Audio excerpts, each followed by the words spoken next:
আসসালামু আলাইকুম। আবারও চলে আসলাম আপনাদের সামনে সামুদ্রিক মাছ নিয়ে। মাছটার নাম আমি জানি না।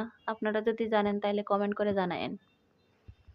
মাছগুলাকে ঠিক এভাবে আমি কেটে নিয়েছি। সুন্দর করে ধুয়ে পরিষ্কার করে নিয়ে চলে আসলাম। এখন লবণ হলুদ দিয়ে ভেজে নেওয়ার পালা। সব রান্নার প্রসেসটি একই।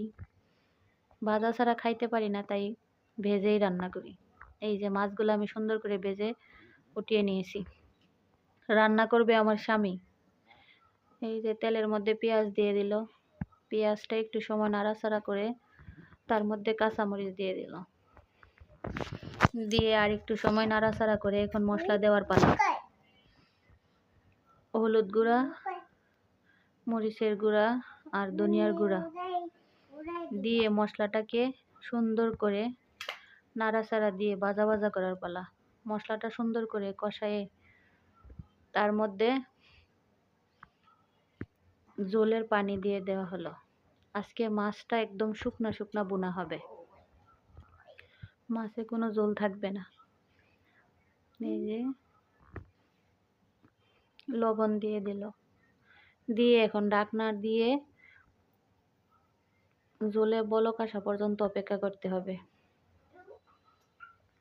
পানিতে বলক চলে আসছে, এখন মাছগুলা দিয়ে দেন।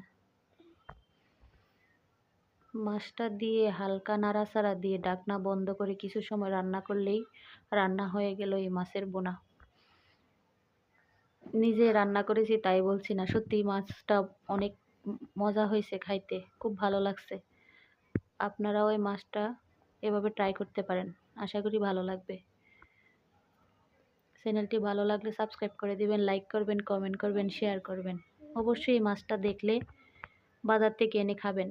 সবাই ভালো থাকবেন, সুস্থ থাকবেন, আমাদের পাশে থাকবেন। আল্লাহ হাফেজ। আল্লাহ হাফিজ।